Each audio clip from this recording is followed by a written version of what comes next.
The three most brutal serial killers in history, their crimes still terrify investigators. They didn't kill for money or revenge. They enjoyed pain, fear, and death.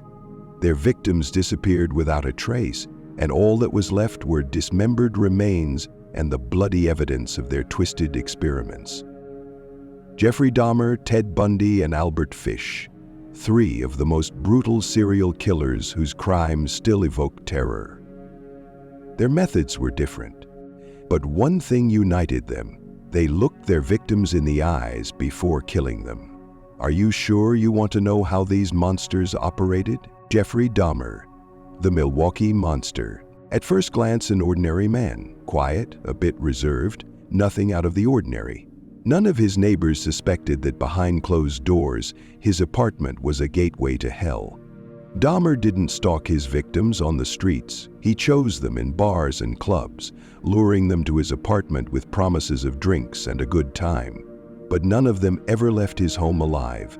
When police entered his apartment in 1991, they were horrified. Human heads were in the refrigerator. Severed limbs were in the freezer. Jars filled with organs sat on shelves. On the floor were photographs of his previous victims posed in grotesque positions. He kept them as trophies.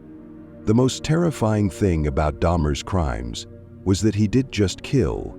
He tried to create zombies. He drilled holes in his victims' skulls and poured acid inside, hoping to suppress their will.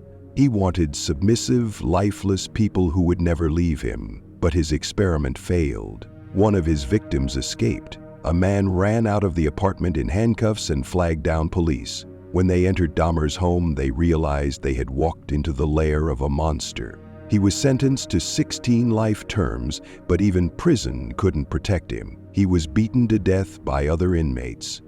He sent the execution. Ted Bundy, the smiling demon, tall, charming, well-mannered. Women trusted him. Even when he was on trial, many refused to believe that this attractive man was a cold-blooded killer.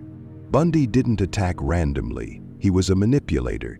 He pretended to be injured, wore a cast, walked with crutches. He approached women, asking for help carrying books or items to his car. They helped and disappeared.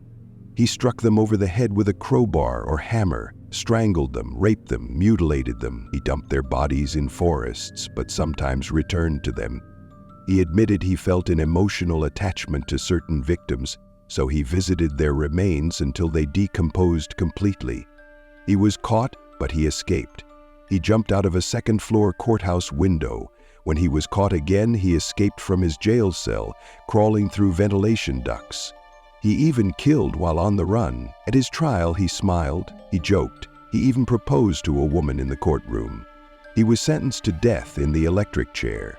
Bundy's final words before his execution: "Give my love to my family and friends." End of Part 2, The Wonder of the World. Recording by David Glover, Albert Fish. The most disturbing monster. Fish was an old man, seemingly harmless and friendly, but behind his smile lurked something so horrific that even the judges in his trial were visibly disturbed. He preyed on children. He targeted poor families, gained their trust, and offered to take their child to a special event. After that, the child was never seen again. Fish wrote letters to the parents of his victims. In one of them, he graphically described how he killed and ate a girl named Grace Budd. He detailed how he carefully selected a knife, how he relished her agony, how he ate her flesh with a sense of spiritual fulfillment. He inserted needles into his own body. During a medical exam, doctors found 29 needles embedded in his groin.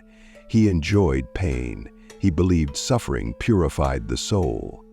When they strapped him into the electric chair, he didn't resist. He smiled. He enjoyed the moment. After the first jolt, the chair malfunctioned because of the needles inside his body, and the executioners had to increase the voltage. He died, but the horrors he committed left a mark on history. What makes people into monsters? Are they born evil, or do they become that way? Was their psyche distorted from the start, or was it shaped by society? Share your thoughts in the comments. Which of these killers terrifies you the most? If you want more stories about the world's most terrifying criminals, subscribe to the channel, turn on notifications, and don't miss the next video. But remember, evil is always closer than you think.